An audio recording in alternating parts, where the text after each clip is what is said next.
Hello everyone, जीवन tutorials आपका एक बार फिर से स्वागत करता है। लास्ट टाइम हमने कुछ एक जो कॉमन टर्म्स थी थर्मोडायनामिक्स में वो हमने पढ़ी थी। तो जो लास्ट टॉपिक है उसमें हमने एक्सटेंसिव इंटेंसिव प्रॉपर्टीज एंड जो आपके पास state variables and state of a system है वो हमने कवर कर लिया है।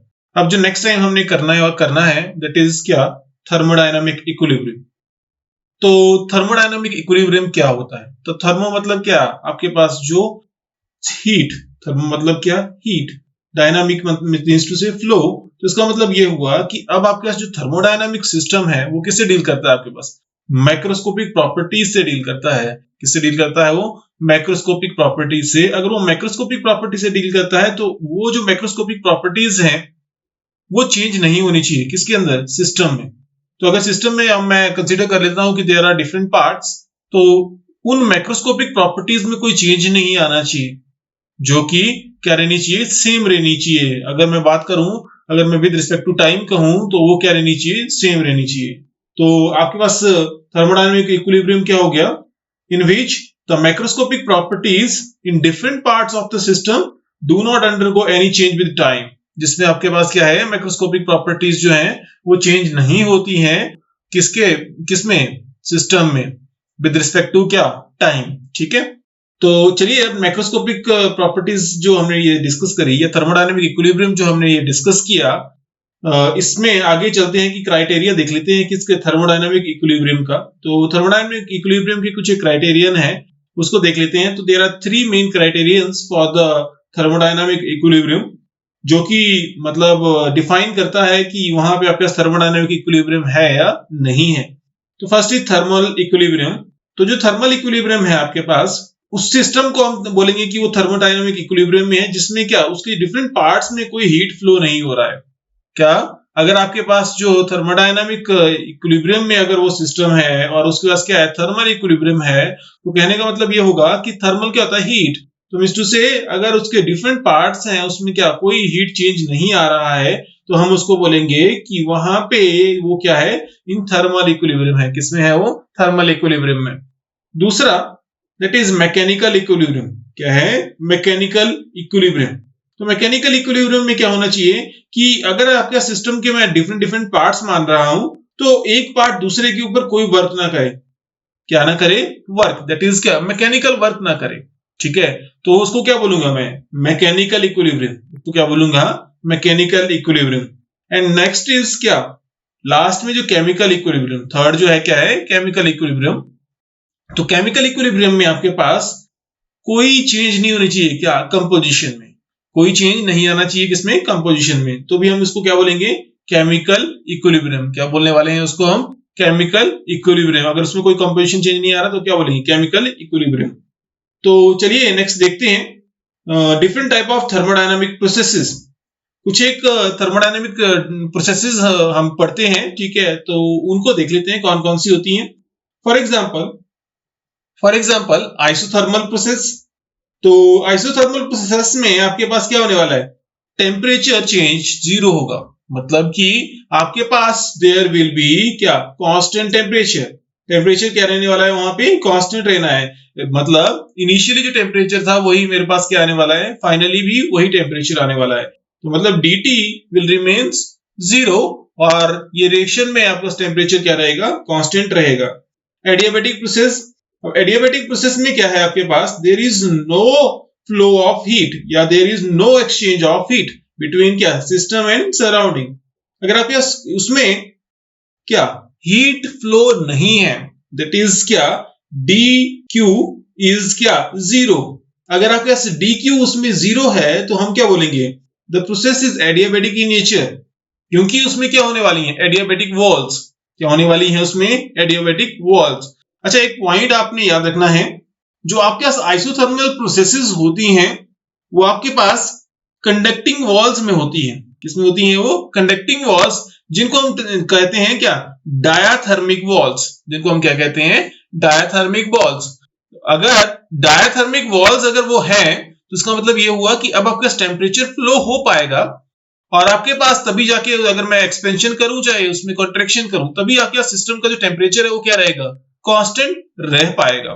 तो इसीलिए आपको जो आइसोथर्मल प्रोसेस है वो किस में करवाते हैं, डायथर्मिक वॉल्व्स में करवाते हैं। लेकिन अगर मैं बोलूं क्या आपके पास एडियाबैटिक प्रोसेसेस को की बात करूं तो एडियाबैटिक प्रोसेस में आपके पास जो वॉल्व्स ली जाती हैं वो एडियाबैटिक वॉल्व्स ली जाती हैं जो कि बिल्कुल भी हीट एक्सचेंज नहीं करने देती किसके साथ, सराउंडिंग के साथ। तो इसका मतलब ये हुआ कि आपके पास यहाँ पे सिस्टम में क्या जो एनर्जी चेंज है कौन सा dq वो क्या रहने वाला है, जीरो रहने वाला है। क्या रहने वाला है, zero. Next is isobaric process. Next is isobaric process. तो आइसोबारिक प्रोसेस में क्या होने वाला है, प्रेशर जो है वो क्या रहेगा, कांस्टेंट रहेगा। अगर आपके पास प्रेशर कांस्टेंट है तो हम क्या बोलेंगे उसको, आइसोबारिक। आइसो क्या होता है, सेम। बार मतलब अभी आपके पास बार किसकी यूनिट होती है, प्रेशर की। तो इसका मतलब ये हुआ कि अभी प्रेशर के लिए कह रहा है, तो इसलिए आइसोबारिक प्रोसेस वो होगी जिसमें क्या रहने वाला है, प्रेशर जो है वो क्या रहने वाला है, constant. Next is isochoric process. तो आइसोकोरिक मतलब आपका आइसो क्या है, सेम। कोरस मतलब आपके पास वॉल्यूम चेंज के लिए बोल रहा है, ये क्या बोल रहा है, वॉल्यूम चेंज के लिए। तो अगर आपके पास वॉल्यूम चेंज क्या रह रहा है यहाँ पे, जीरो। अगर आपके पास volume is constant throughout the process तो हम क्या बोलेंगे, the process is isochoric in nature. तो मतलब यहाँ पे जो वॉल्यूम चेंज हो क्या रहने वाला है, जीरो। क्या रहने वाला है, zero. Next is cyclic process. Next is cyclic process. तो साइक्लिक प्रोसेस में क्या होगा, साइक्लिक प्रोसेस वो होती है जिसमें कि आपके पास इंटरनल एनर्जी चेंज है या एंथैल्पी चेंज है वो क्या रहने वाला है, जीरो। अगर साइक्लिक प्रोसेस में बोलूं तो बोल रहा मतलब क्या है, इसके पास जो एनर्जी पहले सिस्टम की थी वही क्या रहने वाली है, बाद में रहने वाली है। तो अगर मैं मान लीजिए एनर्जी क्या मान रहा हूं, देखिए इस पॉइंट पे E1 मान रहा हूं, अब वो पूरे साइक्लिक मैनर में ट्रेवल करके फिर से वापस उसी पॉइंट पे आ गया है, तो आपके पास यहाँ पे जो सिस्टम है उसकी एनर्जी क्या रहने वाली है, उसकी एनर्जी फिर सेम आ जाएगी। तो इसका मतलब क्या, एट टाइम t अगर एनर्जी क्या थी, E1 थी, और एट टाइम 2 एनर्जी भी क्या है, E1 है, तो दोनों में डिफरेंस अगर मैं कैलकुलेट करूंगा तो क्या आएगा, जीरो आएगा। तो साइक्लिक प्रोसेस में तो एनर्जी चेंज है दैट इज क्या, du that is internal energy change, वो क्या आएगा, जीरो आएगा। इंटरनल एनर्जी चेंज क्या होगा, जीरो होगा। नेक्स्ट करते हैं रिवर्सिबल एंड इरिवर्सिबल प्रोसेस। तो रिवर्सिबल प्रोसेस क्या होती है, रिवर्सिबल प्रोसेस वो प्रोसेस है जिसमें कि आपके पास अगर आप कुछ भी कर रहे हैं और उसको बिल्कुल लिटिल सा, अगर हम जैसे कि जो मैक्रोस्कोपिक प्रॉपर्टीज अगर मैं लिटिल भी चेंज कर दूं तो क्या हो जाता है, अपनी रिवर्स कंडीशन पे आता है, अपने आप वापस उसी पोजीशन पे आ जाता है। तो उसको क्या बोलूंगा मैं, रिवर्सिबल प्रोसेस। तो चलिए मान लेते हैं कि आपके पास यहाँ पे अगर कंप्रेशन हो रहा है, क्या हो रहा है, यहाँ पे कंप्रेशन हो रहा है, और आपके पास क्या है, दोनों जो आपके पास सिस्टम का के बाहर जो टेम्परेचर है वो क्या है, वो बिल्कुल माइन्यूट सा डिफरेंट है, और मतलब लार्जर है, और जो सिस्टम के अंदर जो प्रेशर है वो क्या है, माइन्यूटली क्या, स्मॉलर है। तो इसका मतलब अगर मैं यहाँ पे प्रेशर की टर्म में लिखूं तो हमारे पास P एक्सटर्नल क्या होगा वहां पे, that will be equal to P internal plus क्या, small pressure change that is क्या, dP।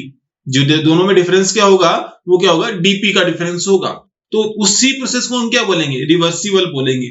अगर हम रिवर्सिबल एक्सपेंशन की बात करते हैं तो उसमें क्या होने वाला है कि दोनों में जो डिफरेंस है दैट इज P एक्सटर्नल और जो P इंटरनल है, उन दोनों में जो डिफरेंस है वो बहुत कम रहने वाला है। अब एक्सपेंशन हो रहा है तो मतलब आपके पास क्या है, P इंटरनल इज ग्रेटर, तो इसका मतलब क्या हुआ, P एक्सटर्नल विल बी क्या, equal to P internal minus dP। तो इस तरीके से हम कह सकते हैं कि एक्सपेंशन और कंप्रेशन में आपके पास बिल्कुल लिटिल डिफरेंस रहेगा, किसमें, प्रेशर में। जैसे कि अब मैं सिर्फ एक्सपेंशन और कंप्रेशन में सिर्फ प्रेशर की बात कर रहा हूं, मैं किसी और की बात नहीं कर रहा। तो रिवर्सिबल एक्सपेंशन में हमारे पास क्या रहने वाला है, there is little difference in pressure, so that अगर मैं लिटिल थोड़ा सा भी टेम्परेचर अगर मैं चेंज करूं तो अपने आप वो किस कंडीशन पे आ जाए, अपनी ओरिजिनल पोजीशन पे वापस आ जाए। तो उसको क्या बोलूंगा मैं, रिवर्सिबल प्रोसेस। उस प्रोसेस को क्या बोलूंगा यहाँ पे, रिवर्सिबल प्रोसेस। क्योंकि ये क्या मैंने दिया अभी एक एग्जांपल दिया इसका रिवर्सिबल प्रोसेस का, जिसमें मैंने क्या एक्सप्लेन किया, एक्सपेंशन एंड कंप्रेशन। अब देखिए, अब मैं आगे चलता हूं, इरिवर्सिबल प्रोसेस मतलब जिसको मैं रिवर्स नहीं कर सकता। अगर मैं रिवर्स नहीं कर सकता इसका मतलब ये हुआ कि अब आपके पास जो डिफरेंस है किसमें, P एक्सटर्नल इट इज क्या, प्रेशर अगर मैं मान करूं, जो आपका स्ट्रक्चर दी गई है इसमें, इस स्ट्रक्चर में देखिए इन दोनों में डिफरेंस क्या है, बहुत कम है, दैट इज क्या, P एक्सटर्नल बहुत ज्यादा है, that is P external appreciably बहुत स्मॉलर है, बहुत ज्यादा स्मॉलर कंसीडर कर रहा हूं, और आपके पास पी इंटरनल जो है, जो अंदर जो प्रेशर है वो क्या है, बहुत ज्यादा है। तो अगर मैं इसमें थोड़ा सा भी डिफरेंस करूं, प्रेशर को चेंज लाऊं, तो इससे क्या फर्क पड़ने वाला, कुछ भी नहीं। आपके पास जो है ये ओरिजिनल कंडीशन पे वापस नहीं आने वाला। तो इसीलिए हम क्या बोलेंगे इसको, इरिवर्सिबल प्रोसेस। जिसमें आपके पास जो सिस्टम है अपनी ओरिजिनल कंडीशन पे नहीं आ सकता, उसको क्या बोलूंगा मैं, इरिवर्सिबल प्रोसेस। चलिए थोड़ा नेक्स्ट करते हैं, modes of exchange of energy. Next is modes of exchange of energy. तो energy is exchanged in two ways. मैंने थोड़ा सा इसको पहले भी आपको एक्सप्लेन किया है। तो दो तरीकों से आप एनर्जी को यहाँ पे एक्सचेंज करवाएंगे। किसके थ्रू, एक हीट के फॉर्म में, जिसमें आपके पास क्या होगा, heat that is energy directly transfer होगी सिस्टम और सराउंडिंग में, तो उसको क्या बोलूंगा मैं, हीट के फॉर्म में आपके पास एनर्जी एक्सचेंज हो सकती है। दूसरा आपके पास किसके फॉर्म में, वर्क की फॉर्म में हो सकती है। दूसरी कौन सी फॉर्म में हो सकती है, वर्क की फॉर्म में। तो वर्क की फॉर्म में अगर मैं बात करूं तो अलग अलग वर्क है, जैसे इलेक्ट्रिकल वर्क है, ग्रेविटेशनल वर्क है, या प्रेशर वॉल्यूम वर्क है। तो इन तीनों के फॉर्म में आपके पास क्या हो सकता है, एक्सचेंज ऑफ क्या, आपके पास एनर्जी क्या हो सकती है, एक्सचेंज ऑफ एनर्जी। इसका मतलब बड़ा सिंपल है, क्या कि अगर मैं इलेक्ट्रिकल वर्क की बात करूं तो इलेक्ट्रिकल वर्क क्या होता है आपके पास, EMF into quantity of charge, जो कि आपके पास क्या किया गया, पास किया गया, उसको मूव करवाया गया, ठीक है। तो मेरे पास क्या आ गया, इलेक्ट्रिकल वर्क। ग्रेविटेशनल वर्क की बात करूं तो क्या, weight into height that is mg into क्या, h। तो ग्रेविटेशनल वर्क हो गया। जो हम बड़े अच्छे से पढ़ने वाले हैं इसमें, that is pressure volume work, that is क्या, पीवी वर्क, दैट इज क्या, पीवी वर्क, दैट इज क्या, प्रेशर वॉल्यूम वर्क। वो क्या है आपके पास, प्रेशर वॉल्यूम वर्क है। तो प्रेशर वॉल्यूम वर्क को निकालना है तो मुझे एक सिस्टम कंसीडर करना पड़ेगा। तो मैं एक सिस्टम कंसीडर कर रहा हूं। देखिए यहाँ पे एक सिलेंडर मैंने कंसीडर कर लिया है। अब इस सिलेंडर में अगर मैं बात कर रहा हूं इसकी सिलेंडर की हाइट की, तो दैट इज एल। मैं किसने हाइट ले ली, इसकी हाइट ले ली एल। और इसमें जो इसका एरिया ऑफ क्रॉस सेक्शन है दैट इज ए। इसका area of cross section is ए। मान लीजिए मैंने सिस्टम में क्या ऐड रखी है, गैस रखी है। कौन सी गैस रखी है, मान लीजिए आइडल गैस मैं इसमें रख रहा हूं। अगर इसमें कोई आइडल गैस है, अब आपको यहाँ पे देखना है कि अंदर जो प्रेशर है वो कितना है, बाहर कितना है। तो मान लीजिए जो अंदर प्रेशर है दैट इज पी इंटरनल। जो अंदर जो प्रेशर है दैट इज क्या, पी इंटरनल है। और जो बाहर प्रेशर है दैट इज क्या, पी एक्सटर्नल। बाहर क्या प्रेशर है, पी एक्सटर्नल। अगर आपके पास ऐसी कंडीशन है तो अब मेरे को क्या करना पड़ेगा, मेरे को क्या निकालनी है, अगर फोर्स निकालनी है। क्या निकालनी है मैंने, अगर फोर्स निकालनी है। तो फोर्स क्या होता है, फोर्स होती है क्या, प्रेशर इनटू एरिया। क्या होती है फोर्स, प्रेशर इनटू एरिया। तो अगर मैं कंसीडर करता हूं यहां पे कि बाहर जो प्रेशर दैट इज क्या, पी एक्सटर्नल, और साथ में area of cross section is A, क्योंकि आपके पास P external is constant. P external क्या रहने वाला है, कांस्टेंट रहने वाला है, ठीक है। तो इसलिए मैं यहाँ पे पी एक्सटर्नल ले रहा हूं। तो फोर्स क्या होगी यहाँ पे, प्रेशर इनटू एरिया। तो मेरे पास क्या आ गया, पी एक्सटर्नल इनटू ए आ गया। अब आपके पास मैंने फोर्स निकाल दी है। अगर मैंने फोर्स निकाल दी तो अब आपको पता, मैं तो एक कंडीशन लगाने वाला हूं यहाँ पे। मान लीजिए और मैं इस एक्सपेंशन की बात कर रहा हूं। कौन सी एक्सपेंशन कर रहा हूं मैं, दिस इज इरिवर्सिबल एक्सपेंशन। क्या कर रहा हूं बात, इरिवर्सिबल एक्सपेंशन। अगर इरिवर्सिबल एक्सपेंशन है तो मतलब आप ऐसा समझ लीजिए कि इसमें डिफरेंस बहुत रहने वाला है, किसका, प्रेशर का। तो मतलब P internal is greater than किससे, पी एक्सटर्नल। तो मेरे पास क्या होने वाला है, यहां पे आपके पास जो पिस्टन है वो मूव करने वाला है। मान लीजिए थोड़ी सी इसकी डिस्प्लेसमेंट क्या हुई है, डीएल से इसकी क्या हुई है, डिस्प्लेसमेंट क्या हुई है, मूव करी है, मूव करा है। अगर ये स्मॉल डिस्प्लेसमेंट से मूव किया है थोड़ी देर के लिए, तो मतलब कि हमारे पास यहाँ पे जो वर्क डन है वो क्या होगा, वर्क डन क्या होता है आपके पास, फोर्स इनटू आपके पास क्या, डिस्प्लेसमेंट। तो यहाँ पे जो फोर्स है वो क्या है, पी एक्सटर्नल इनटू क्या, area, that is P external A. और साथ में क्या बोल दिया मैंने, डिस्प्लेसमेंट दैट इज क्या, डीएल। तो इनको जब मैंने मल्टीप्लाई किया, क्योंकि एरिया इनटू डिस्प्लेसमेंट को मैंने मल्टीप्लाई किया, तो मतलब क्या आ गया, वॉल्यूम। क्या आ गया, ये वॉल्यूम। तो इसका मतलब स्मॉल वॉल्यूम चेंज अभी मैंने थोड़ी देर के लिए कंसीडर किया। क्या चेंज किया मैंने, consider small volume V, sorry DV. अब आपके पास यहाँ पे, क्योंकि मैंने बोला है कि ये क्या है, इरिवर्सिबल एक्सपेंशन है। क्या है ये, इरिवर्सिबल एक्सपेंशन। तो मतलब यहाँ पे जो ये एक्सपेंशन हो रही है, ये कहां से हो रही है, V1 टू V2। मान लीजिए पहले वॉल्यूम क्या है, V1 है, बाद में जो वॉल्यूम है वो कितना आ गया, V2 आ गया। और एक और बात यहां पे याद रखना है कि सिस्टम ने सराउंडिंग पे वर्क किया है। क्या किया है यहाँ पे, सिस्टम ने सराउंडिंग पे काम किया है, तो इसलिए यहाँ पे आपके पास क्या आने वाला है, नेगेटिव साइन। हम यहाँ पे एक साइन कन्वेंशन लगाते हैं कि अगर सिस्टम अगर सराउंडिंग पे काम करे तो वहां पे क्या आ जाता है, minus sign, that is negative sign. तो अब आपके पास यहाँ पे मतलब क्या आ गया, that is DW, that is small work done, is equal to किसके बारे आ गया, P एक्सटर्नल माइनस क्या आ गया, माइनस P एक्सटर्नल इंटू क्या आ गया, DV।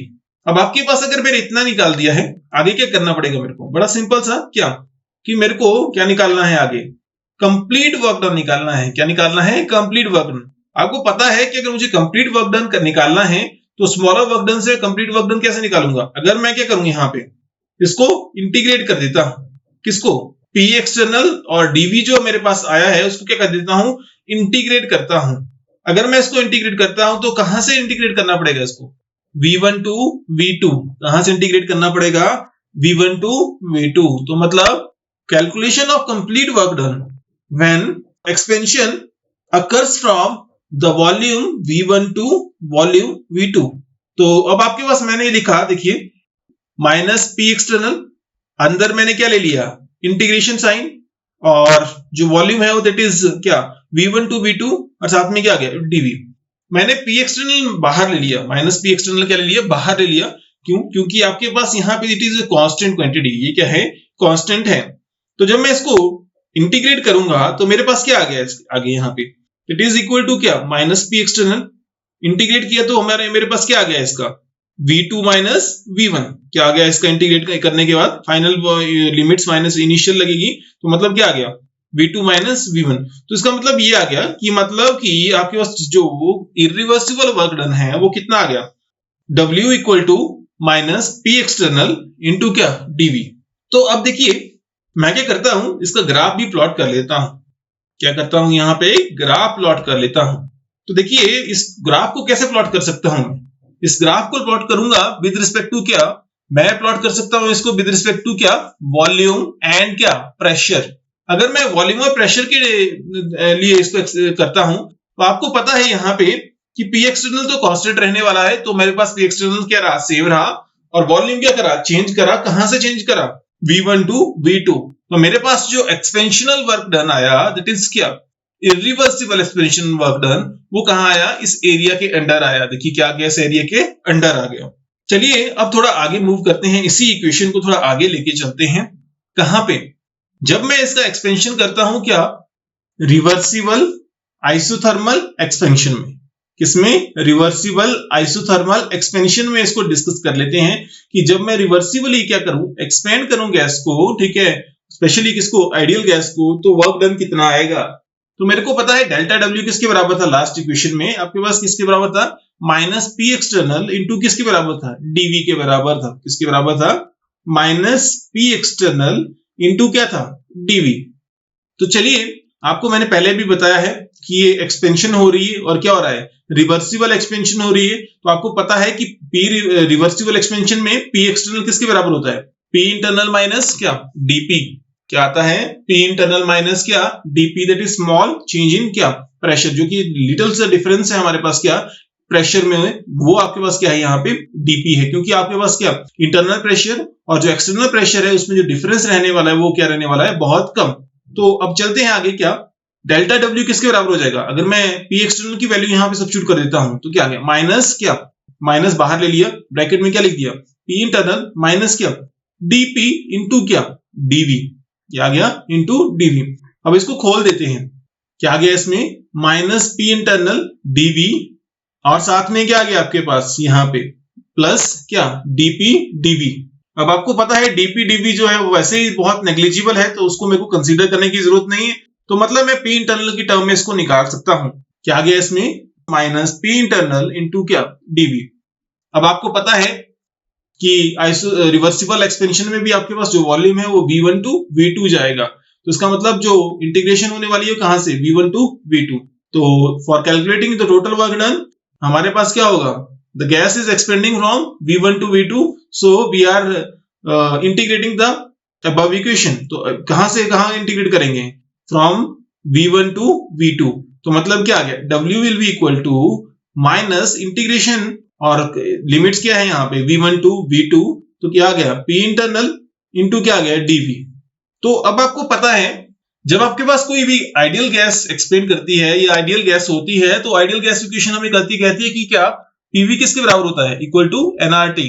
किसके बराबर होता है, एनआरटी के बराबर होता है। तो अगर मैं यहाँ पे पी इंटरनल को एनआरटी और वी की फॉर्म में कन्वर्ट कर दूं तो क्या बन जाएगा, दैट इज क्या P internal is equal to किसके बराबर आ गया, एनआरटी ओवर वी। तो मतलब कि मेरे पास जो इक्वेशन बन गई अब आपके पास वो क्या बन गई, डब्ल्यू इक्वल टू माइनस क्या इंटीग्रेशन और लिमिट्स क्या होगी यहाँ पे v1 टू v2 इंटीग्रेशन किसकी कर रहा हूं, एनआरटी ओवर v इंटू क्या डीवी। अब आपको पता है यहाँ पे जो टेम्परेचर है क्या सेम रहने वाला है।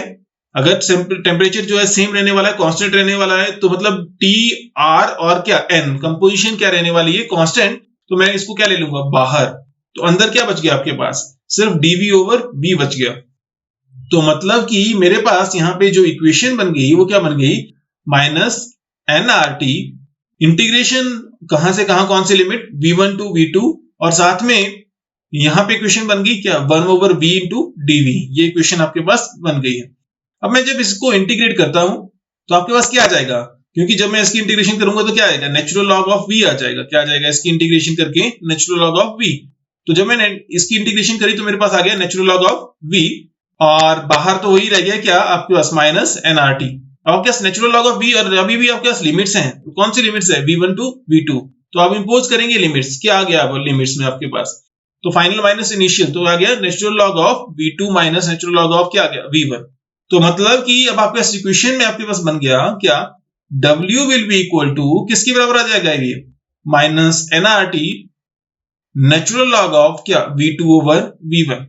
नेचुरल लॉग को लॉग में कन्वर्ट करेंगे तो क्या आ जाएगा, minus 2.303 NRT log of v2 over v1। तो अब आपके पास मैंने क्या कहा कि अब ये वॉल्यूम की बात कर रहा हूं। आपको पता है अकॉर्डिंग टू क्या Boyle's law, volume is inversely proportional to क्या प्रेशर। इसका मतलब मैं लिख सकता हूं कि क्या v2 over v1 is equal to किसके बराबर हो सकता है, P1 ओवर P2। तो इसका मतलब v2 ओवर v1 की जगह मैं क्या लिख सकता हूं, प्रेशर को भी लिख सकता हूं। इसका मतलब क्या आ गया, ये equal to minus 2.303 NRT log of क्या P1 ओवर P2। तो ये आ गया आपके पास रिवर्सिबल एक्सपेंशन ऑफ क्या आइडियल गैस। और कौन से एक्सपेंशन हो रही है, आइसोथर्मली जब ये एक्सपेंड कर रही है गैस। अच्छा एक काम करते हैं, देखिए मान लीजिए कि v फाइनल जो है वो बाद v final that is v2 क्या है, वो ग्रेटर है किससे, v1 से। तो ओवरऑल जो आपके पास log of v2 over v1 आएगा वो पॉजिटिव आएगा। क्या आएगा, पॉजिटिव आएगा। अगर ये पॉजिटिव आ गया तो इसका मतलब ये हुआ कि ओवरऑल w क्या होगा, नेगेटिव। इसका मतलब हमारे पास अगर v फाइनल जो है वो ग्रेटर है किससे, v इनिशियल से, तो हमारे पास जो नेट वर्क डन होगा वो क्या होगा, नेगेटिव। मैं एक ये थोड़ा सा कॉशियसली इस टर्म को यूज कर रहा हूं कि नेगेटिव, ठीक है। हालांकि आगे हम कुछ और भी तो पढ़ेंगे इसके बारे में, क्योंकि वहां पे हीट भी इसमें क्या एक्सचेंज होती है सराउंडिंग और सिस्टम के बीच में, तो उसकी मैं अभी बात नहीं कर रहा। अब मैं जस्ट बात कर रहा हूं कि क्या अभी आपके पास क्या है ये, कि यहाँ पे जो वर्क डन हो रहा है इस रिलेशन से मेरे पास एक क्लियर लग रहा है पता कि क्या आ रहा है, जीरो से लेसर जा रहा है। क्या जा रहा है, ये जीरो से लेसर।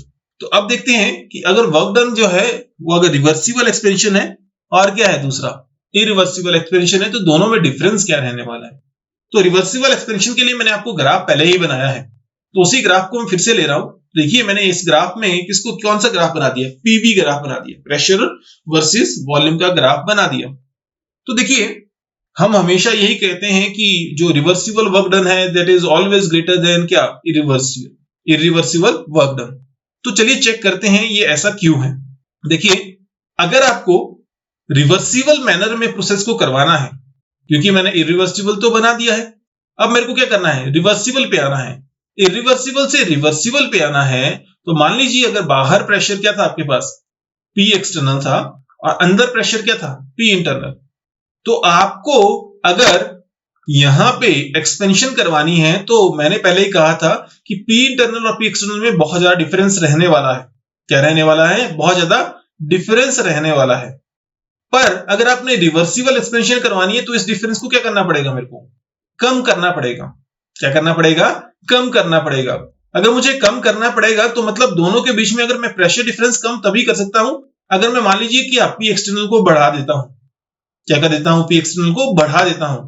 तो इसका मतलब कि मैं थोड़ा सा ऊपर से, देखिए इस ग्राफ में उस पॉइंट को देखो आप, कौन सा पॉइंट, जो आपके पास प्रेशर का पॉइंट है वो कहां से थोड़ा ऊपर से लेना पड़ेगा मुझे। तो अगर मैं पी इंटरनल को ऊपर ले गया तो इसका मतलब ये हुआ कि अब मेरे पास जो वर्क डन आएगा, स्मॉल स्मॉल वर्क डन, वो क्या आएगा, कुछ इस तरीके से आएगा। देखो कुछ एक जो छोटी छोटी रेक्टेंगल्स आएंगी इस तरीके से। लेकिन अगर स्मॉल स्मॉल बोल रहा हूं मैं बहुत, तो ये क्या बन जाएगा, एक कर्व्ड पाथ बन जाएगा। क्या बन जाएगा, एक कर्व्ड पाथ। अब हमारे पास जो, नोटिस करिए इस एरिया में जो वर्क डन आया वो क्या आया आपके पास, वो ग्रेटर आया, क्योंकि एरिया जो है अंडर दिस कर्व जो है वो क्या है, ज्यादा बड़ा है एज कंपेयर टू क्या, जो एरिया है किसके अंडर है आपके पास, जो हमारे पास इरिवर्सिबल प्रोसेस में है। तो इसीलिए अब हम कह रहे हैं कि यहाँ पे जो आपके पास रिवर्सिबल मैनर में वर्क डन हो रहा है, दैट इज क्या, ग्रेटर एज कंपेयर टू क्या, इरिवर्सिबल मैनर में। तो होप सो आप लोगों को समझ आ गया हो। बहुत इजी है, थर्मोडायनामिक्स तो वैसे भी बहुत इजी होती है, तो होप सो आप लोगों को कोई मुश्किल नहीं आएगी इसमें टॉपिक में। तो नेक्स्ट टाइम हम कुछ और करेंगे, तो stay tune. Thank you for watching.